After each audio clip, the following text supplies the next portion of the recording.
na ang latest, kaya tumutok ka na, dali. Eto na nga!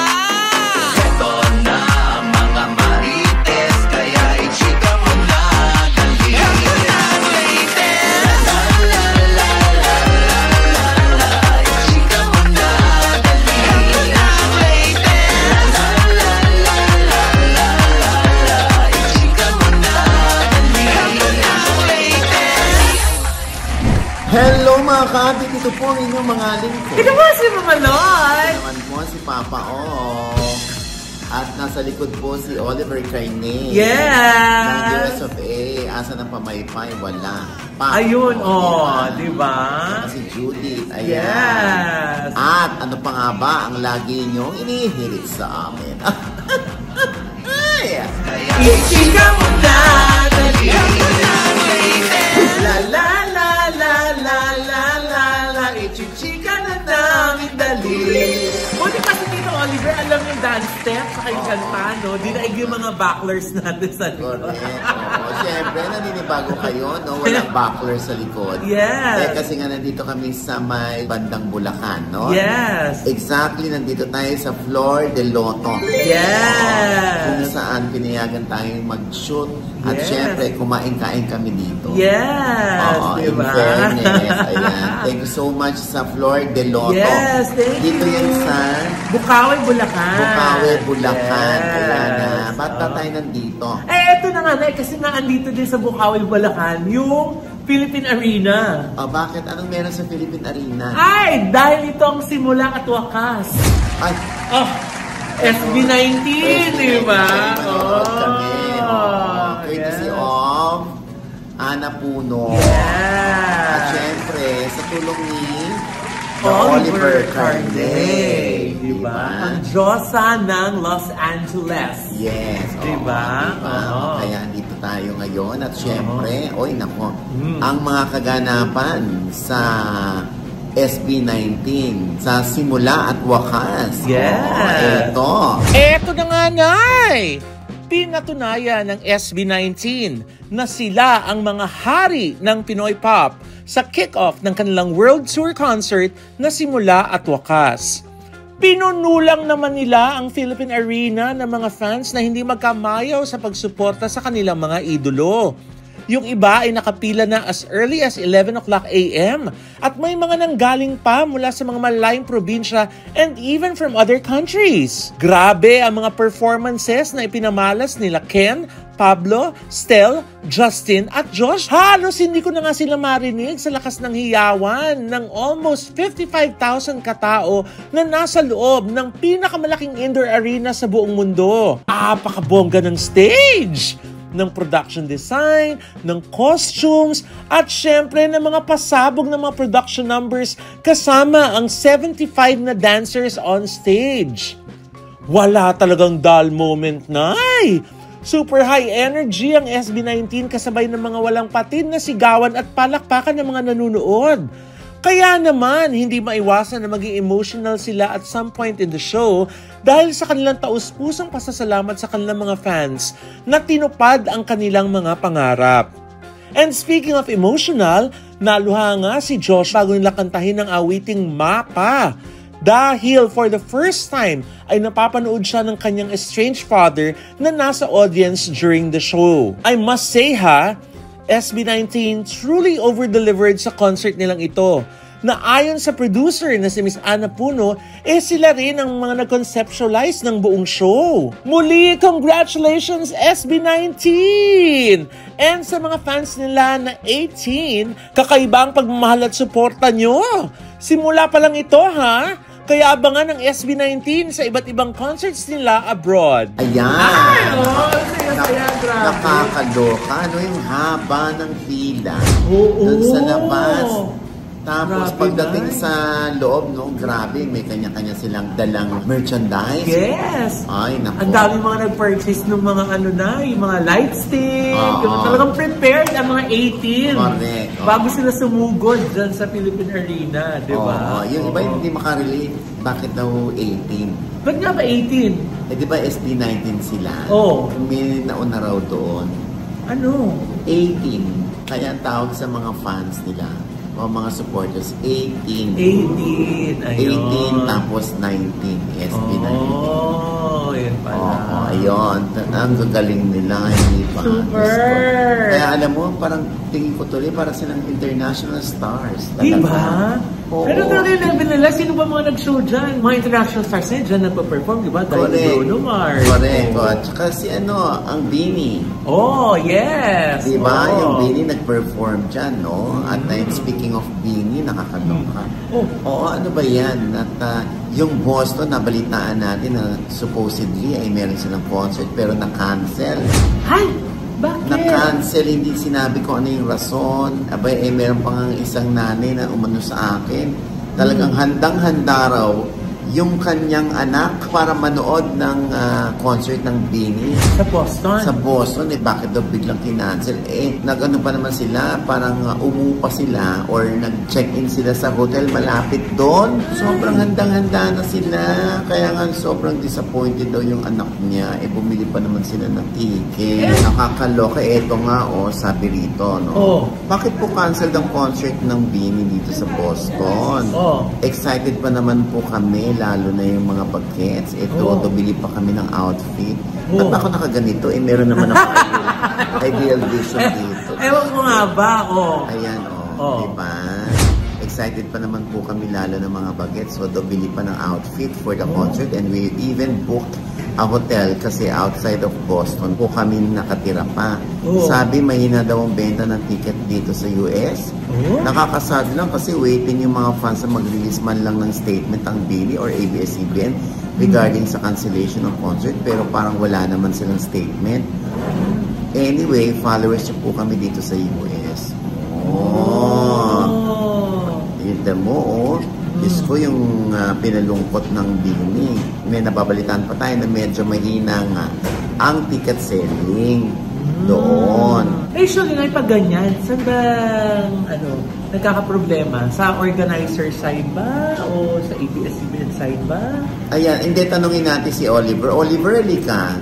Bakit ba minsan mahina ang ticket selling? O bakit malakas ang ticket selling pag US ang concert? Bakit? Halika nga rito. Halika rito. Teka naman. Huwag mo naman madaliin, Nay. Saglit lang. Ano bang rason doon, Oo Oliver? Bakit mahina ang ticket selling? Well, ano? Well, 5, 4, 3. Ano ba mahirap yung salita?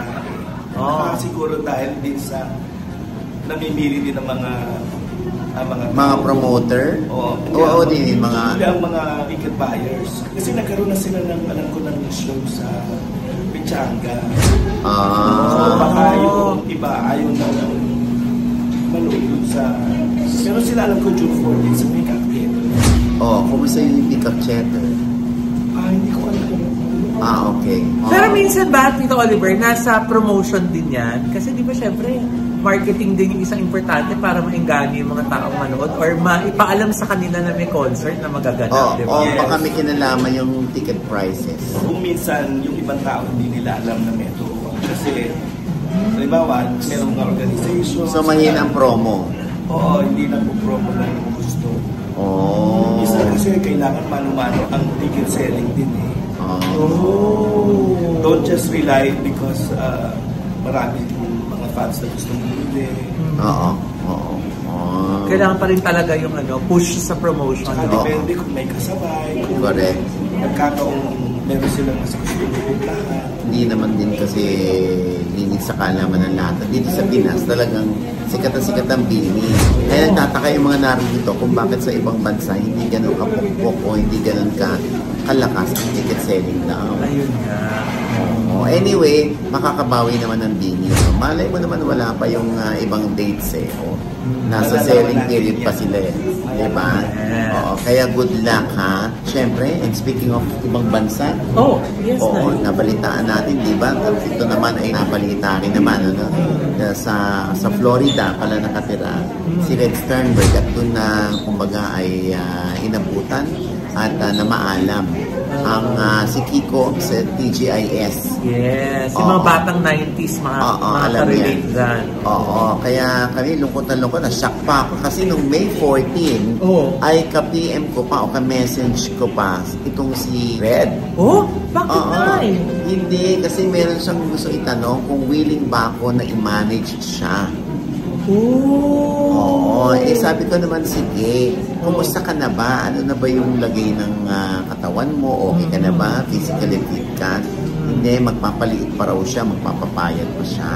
O sige, importante lang na balik-alindog ka. Yes. Willing naman tayo to manage Red Sternberg. Kaya lang nga, sabi nga niya, sana may sure na trabaho dito. Kasi para masuportahan niya yung pamilya. Pero hindi pa, doon muna siya. Sinabi nga niya na meron siyang project na tinanggap, kaya siya luluwasin dito sa October, supposedly. Sayang naman. Diyos ko, ako tong naloka. Ano ba yan? Sabi ko, kakakausap ko palang kay Red. Kung matatandaan natin, Lloyd, hinihingan ko pa nga siya ng video reaction kung kumusta na siya. Di ba? Ayaw pa niya magbigay ng video that time. Medyo nag-busy raw kasi siya. At saka nung nagpunta tayo ng US, diba? Parang gusto mo kasi siyang ma-interview din para sa Inspires. Kaya lang ang layo, Florida. Oo nga. Diba 2 hours lang yun mula sa Manila? Gaga, Florida Blanc. Palakad. So, alam si Brenda. Parang totohanan yung hampas na yan. Anyway, in shock. Nag-birthday pa naman siya. Dapat 51 years old na siya. Ano ba na yung cause of death? Wala naman sinabi doon. Pero nakarating lang sa akin na heart attack. Oo nga, correct. Sa mga naulila ni Red Sternberg, ang aming pong taus-pusong pakikirama. Sa kanyang wife, tsaka sa 3 kids. Diyos ko, ang liliit pa ng bata. Nakaloka. Isa pang nakakaloka, Lloyd. Ano pa? Medyo nag-react itong si Jake Ejercito. Bakit? Yung wala siya to defend her daughter na sinamantala yung pagkakataon ng isang vlogger. Yung nakunan siya ng nakunan kahit ayaw at hindi binibigyan ng consent ni Ellie. Nakunan siya nung influencer. Nag-iisip si Jake Ejercito na idemanda ito. Kasi nga, di ba, hindi naman celebrity din kasi talaga. Hindi naman artista si Eddie. Alam mo, minsan, yung ibang vloggers, lumalampas sa guhit. Yun. Talagang parang ang feeling nila na kailangan umangat ang views. Di ba? Nananahimik yung bata, hindi naman artista. Ayaw naman talaga niya magpakuha, wala kang consent, ilalabas mo. Kaya ako nga, marami na akong ganyan. After the interview, lalabas ko na biglang, baka pwedeng huwag mo nang ilabas. Pakitanggal naman yung part na ito. Nadulas lang ako. May ganun, Nay? Oo. Nakaloka. Ako naman, syempre, bigay. Okay. Diba? Anyway, kaya mag-iingat-ingat po tayo, lalo na yung mga vloggers, Hindi lahat ng pagkakataon porque may camera tayo, porque meron tayong platform. Lahat kaya na natin kunan at para tayong siga. Wag. Lalo na, minor na. Minor yan, diba? Isang dapat na i-take into consideration, pag mga minors, mas maraming restrictions, diba, Nay? Anyway, at ito pa isang balita, Lloyd. Ano pa, Nay? At ayun na nga, Nay! Tama ang source mo! Sina Julia Barreto at Gerald Anderson pa rin. As in!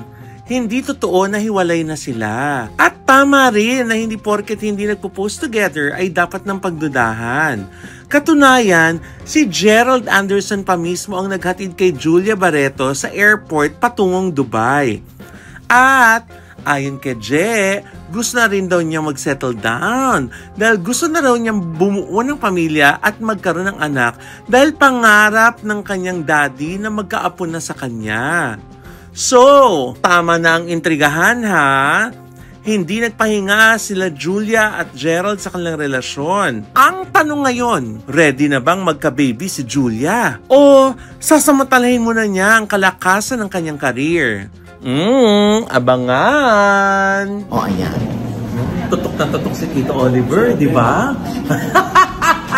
At syempre, meron pa rin tayong How to Get Away from My Toxic Family. So, kita-kita po tayo sa Abu Dhabi at sa Dubai. Ako, ang dami na nagtatanong dyan ay. Ayan po ang mga theaters, Yan, makita tayo June 28 and 29, ha? Yes. At andyan din po sa ilalim ang contact numbers at ang email. Ako, andyan po kami ni Zanjo Maruto. Yan! Okay. At sa July 6 naman ay nasa Japan po kami. Yes! Sa Nagoya, Japan, para sa premiere ng How to Get Away from My Toxic Family. Yes. So, sa Dubai at sa Abu Dhabi, may dalawang screenings kami. Wow! Bawat araw. Wow! Huwag ka nakikialam. Gusto mo yun.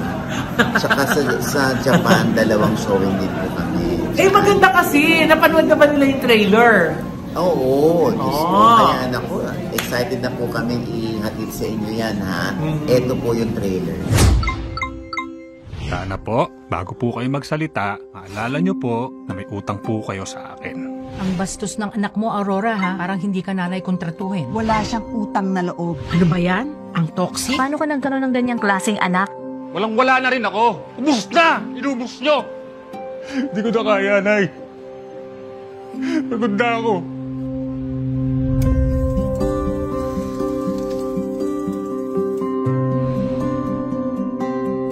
Wala pong pamilyang ligtas sa pagsubok at problema. Maging ang anak ng Diyos ay dumaan sa matinding hirap. Si Arsenio, napakasipag na at galante. Tuwing umuwi siya galing sa Dubai, lagi siyang may pasalubong sa dala. Kaming handa na ya. Na yung budget. Bakit parang ang itim nung kisame natin, di ba? Pinapinturahan na natin, ya? Oh, inaanay na ba yung sahig? Hindi ka naman nagsabi na uuwi. Darating mo lang eh. Hindi mo napapansin ha. Relax na muna. Naging madamot siya. Hindi na ako babalik ng Dubai. Negosyo kami. Ano yan? Nag-relapse ang kuya mo. Kailangan ko siyang iparehab. Malaking pera yun. Si Kylie, yung tuition niya. Kulang yung pinapadala mo buwan-buwan. Kaya napilitan ako sangla ang bahay. Senyo, kailangan na natin mabayaran yung bahay. Baka maremeta. Saan tayo titira? Buntis ako. Dapat magpakasal na sila. Dapat grande. May dehado tayo. Babae ang atin. Sino ho gagastos? Aba, hindi ako. Ano naman ang silbi ng pag-abroad mo kung wala kang ipon, hindi ba? 3 milyon yung pinag-uusapan natin ditong pera. Ano ba naman yung sana binayaran mo kahit pa konti-konti? Naskama ko. Lahat ng ipon ko nawala. Kailangan ko rin ng pera. Nagawa mo naman dati, Arsenio. Hindi ba? Sa akin yun na inasa lahat? Bakit ba na yun? Pagpahingin mo naman yung titulo. Sa iba to? Kailan mo? Bayaran mo muna ang utang yan. Guys, bayaran mo ka na dito. May pera ka para sa restaurant mo, pero para sa kapatid mo, wala. Sa'yo kumutang, ako magbabayad, Nay. Walang kwenta kapatid niya si Arsenio. Di ba kami pamilya? Anong tingin niya sa amin, ha? Mga walang kwentang basura? Mahal niyo ba talaga ako? Mahal ka namin, anak. Hindi ko mahal.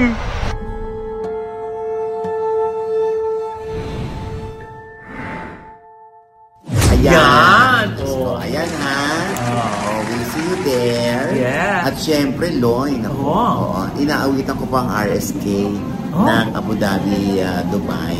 Ang promoter natin din doon, bukod kay Annabelle Regalado, na sama naman natin si Loy. Sana naman. Ayan. Gusto niya makapunta ng Dubai.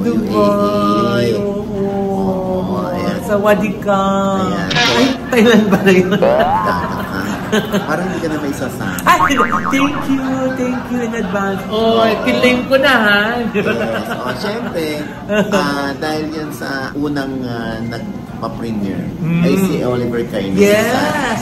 At mukhang saan pa tayo dadalhin ni Tito Oliver eh. Sa August ba meron tayo? Inaayos natin. Yeah! Ayan ha. Sa US pa rin, ano? Tsaka sa Canada. Yes, Public Canada. Yes! Ayan na. Kaya mo, napanood na niya. Kaya, ano? Diba? Gusto niya yung movie din. Kaya, hindi nakakahiyang ibenta. Kaya gusto niyang i-share sa mga kababayan natin. Correct. Diba? Oo. Ayan na. Maraming salamat sa mga kababayan natin. At kita-kits tayo. Yes! Oo. Siyempre, alam mo na, Doc Richard. Yes. Miss Charms, alam mo na. Yes. Sir Glenn, si Yes. Lloyd, baka gusto niyo isama. Yes. Oo, alam mo na, para 3 kami ni Sancho. Yes! Diba? Oh, di ba po? Sana naman. Ako sana naman. Kung kasana naman ako, no? Thank you po! Ayan, at syempre pa, ito pa rin po ang yung mga lingkod. Ito po si Mama Loy, mananalig po siya na hindi pa namin subscriber. Please subscribe now na. Click the like and subscribe button na nandiyan sa ibaba. At kung naibigay po yung aming episode ngayon, meron kayong komento sa lahat namin, chika. Ang iingay mo, Loy, oh. Sorry po. Nakakaloka ka yung mga poster. Diba? Kala nila tayo lang tao, no? Ang dami pong tao dito lagi sa Flor de Loto, diba? At kung naibigay po yung aming episode ngayon, meron kayong komento sa lahat namin, chika. Comment below, click the like button. Huwag kalimutan i-click ang notification bell. Pagkilig po yan. Kayo po naman nanonood kaya meron kami latest update. Yes. At syempre pa ang kanya-kanya naming channel. Yes, sana mo na mag-subscribe po kayo sa channel ko. That's Mamaloy. M-A-M-A-L-O-I. Nandyan po nakapost ako yung mga behind the scene ng ating pong pagpapanood dito sa SB19. Manood po kayo sa vlog ni Mamaloy. And thank you, NB Skin Beauty and Wellness Center for skin face, body, and wellness. Di tuloy ako nakapag-makeup. Buti na lang NB Skin. Diba? Oh. Buti lang kantong-kanto din yung mga pangako dahil sana tirahin ka sa kanto. Ha? And this skin po, thank you so much. And of course, Dr. Jesus Solis of Gorgeous Smile Dental Clinic para sa aming gorgeous ng ngiti. And Ideal Vision, yes. Dr. Jessica D. Siyempre, ang ating kaibigan si Oliver Carney. May channel ka, di ba? Yes. Sa YouTube. Yes. HollywoodFlame.com. Yung aking YouTube channel, yung Hollywood Flame by Oliver Carney. Yes. Pause ka. Dahil na sa SB19. Oo. Tili na tili. Kaya rin kami nandito sa SB19 dahil dito sa Lola. Yes. Miss Ana Puno. Thank you, Miss Ana. Punong-puno, nakakaloka. At syempre pa, sold out eh. ang aking panayam pa rin kay Ma'am Charo at kay Dingdong Dante. Nakakaloka? Nakakaloka, di ba? Naku, Diyos ko. Si Ma'am Charo parang wala nang mukhang iharap dun sa interview. Ayan po sa OGDS Inspires. Okay? Yes. At syempre pa maraming salamat sa Rosa, Manila. Naku, syempre natikman namin ni Oliver Carney yung longganisang hubad. Wow! At ayan meron pa silang mga sirloin, ganyan. At meron pa silang mga ibang klaseng longganisa. Yes. At syempre meron pang parang patatim. Ayan, wow! Ang sarap. Sarap. Legit yan, napakasarap. One Hechos. Ayan At syempre pa ang aming The Issue with Inerbas. Ayan, si Paolo Contis pa rin po. Ayan mag-subscribe naman kayo. Yes. Manood. At syempre pa ito pa rin po yung lingkod. Papa Osin OGD. Ang siya lagi nagsasabi at nagpapaalala sa inyo na sa tuwing ginising po tayo tuwing umaga. Huwag na huwag po tayo makakalimot na magpasalamat sa Panginoon. Dahil kahit kanyang ginising, ibig sabihin may mission pa rin po tayo sa buhay. Sabay-sabing, every gising is a blessing! At ano pa nga ba ang lagi nyo inihilit sa amin? Ichika mo na, dali! La la la la la la la la. Ichika mo na, dali! One more time! La la la la la la la la. Ichika mo na, dali! Alam ka dali ito, Oliver. Tsaka bagets kang gumagano. Diba? Panalo na rin yung SB19 eh. Ay, naku. We love you. Ay, thank you so much. Dahil pinagbigyan mo naman kami. Oo nga, Tito Oliver. Ay! Tito, alam ko ba tayo?